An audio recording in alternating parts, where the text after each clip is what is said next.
Have you ever wondered what lies at the core of your being?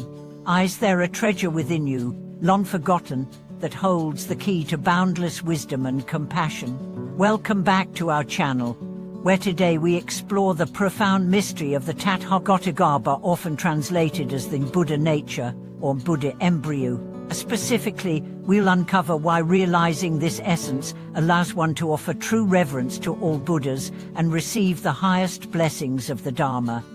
Drawing from the timeless insights of the Lotus Sutra, we will embark on a journey into the inner sanctum of the self.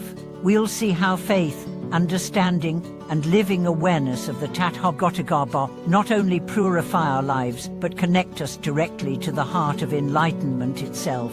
This isn't merely a philosophical idea, it is the living seed of liberation residing in each of us. Let us now begin the unfolding of this sacred truth, and in doing so, step closer to the source of all true blessings.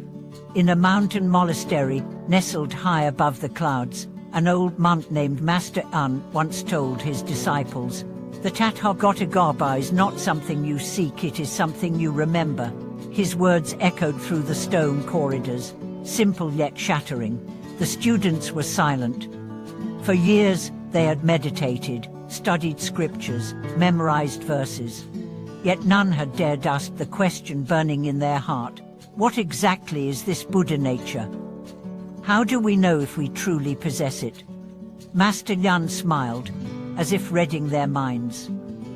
He continued, "Imagine the ocean covered by a layer of mist. The mist may seem to hide the waves, the depth, the shimmering blue beneath. But is the ocean lost, or simply obscured?" His gaze deepened. "The same is true of your nature. Anger, ignorance, greed, they are the mist, but they are not the water." The idea of the Tathāgatagarbha, rooted in Mahayana Buddhist texts such as the Lotus Sutra and the Mahaparinirvana Sutra, affirms something radically compassionate. All beings, without exception, carry within them the potential for full awakening. This potential is not earned through moral perfection or intellectual prowess. It is innate. It is the original face before thought, before fear, before striving. Let us pause here. Consider the implications. If the Tathāgatagarbha is truly within you, then every harsh judgment you've believed about yourself, every story of failure, unworthiness, or insufficiency becomes irrelevant. Beneath those layers, something luminous awaits. This truth transformed the life of Mai, a young woman who had grown up in a home where religion was used as a tool of control. She was told from a young age that she was flawed, broken, sinful. Her spiritual longing never left, but she carried deep shame. When she encountered the teachings of the Lotus Sutra as an adult, one line pierced her heart: if a person, with a single moment of sincere faith, understands the Tathāgatagarbha, then all Buddhas bow to that being. She wept. No longer was she reaching upward, unworthy. She was being invited inward, toward what had always been whole.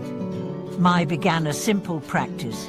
Each morning, she would sit before a candle and say aloud, "I remember who I am." Then silence, then breath, then the quiet stirring of presence. She didn't feel miraculous, but something softened. Her posture changed. Her choices became kinder. Her voice, gentler. The world hadn't changed, but her inner light, once buried, had begun to shine through the cracks. This is the power of realizing the Tathāgatagarbha. It shifts the very foundation of practice. You no longer meditate to become peaceful. You meditate because peace is your nature.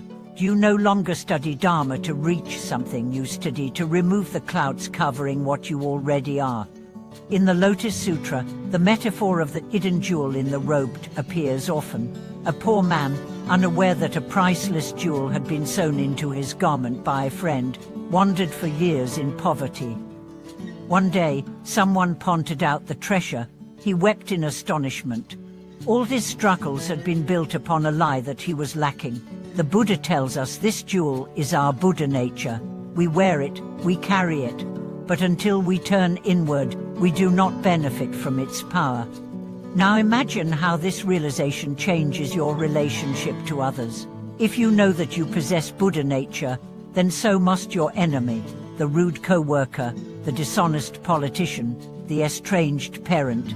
It does not mean condoning harmful behavior, but it invites you to look deeper. Every person, no matter how covered in dust, is still gold beneath.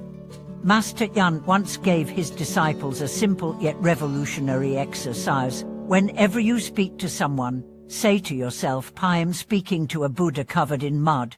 Let your respect not depend on how clean their robe is. At first, his students laughed, but within weeks, they noticed their tone changed. Their criticism softened, their judgments paused. Something sacred had entered their eyes, not because others were different, but because their perception had deepened. This brings us to the ultimate reason why understanding the Tathāgatagarbha is the highest offer. It transforms worship from an external ritual into an internal realization. To bow before the Buddha is not merely to honor a statue, it is to awaken to what the statue reflects within you. There is a profound moment in the Lotus Sutra where the Buddha predicts the enlightenment of countless beings. He doesn't say, you might attain it if you try hard enough. He says, you already possess the qualities of a Buddha. This is a spiritual revolution. It democratizes holiness. It dissolves spiritual hierarchy. It says, sit, breathe, listen, you are already home. Consider the story of Rajiv, a scholar who had spent decades studying Buddhist philosophy but felt no peace. One day, a wandering monk asked him, do you believe the Tathāgatagarbha is within you? Rajiv replied, intellectually, yes. The monk nodded. But do you live as though it is? Silence. That question haunted Rajiv. He realized he had treated enlightenment as an academic subject, not a living truth. That night, for the first time, he bowed not to a text, but to his own breath. I don't need to be fixed, he whispered. I need to be revealed. From that day forward, Rajiv's studies changed. He still read scriptures, but now he read them as love letters from his deeper self. He stopped chasing titles and started mentoring young seekers. His joy increased, not because he learned more, but because he unlearned the lie of separation. If there is one message we must carry from this teaching, it is this: you are not a project to be perfected. You are a mystery to be unveiled. The Tathāgatagarbha is not the reward at the end of the road. It is the road. It is the traveler. It is the stillness between footsteps. So how do we live this truth daily? Begin by reminding yourself each morning, my nature is awake. Use mantras not as magical phrases, but as reminders of the real. Practice compassion, not because you're supposed to, but because it is your instinct when the false self quietes. Surround yourself with those who see your light and reflect it back to them. Even in the darkest moments, hold this knowing glow. The mud ever stains the gold. The fog never destroys the ocean, and the Tathāgatagarbha within you silent, radiant, indestructible waits not for perfection, but for remembrance. Thank you for watching this video. If you felt something stir in your heart, if you wish to live from this deeper place, share your reflection below. Don't forget to subscribe, like, and join our growing community of truth seekers. Until next time, may your path be illuminated by the treasure you already carry.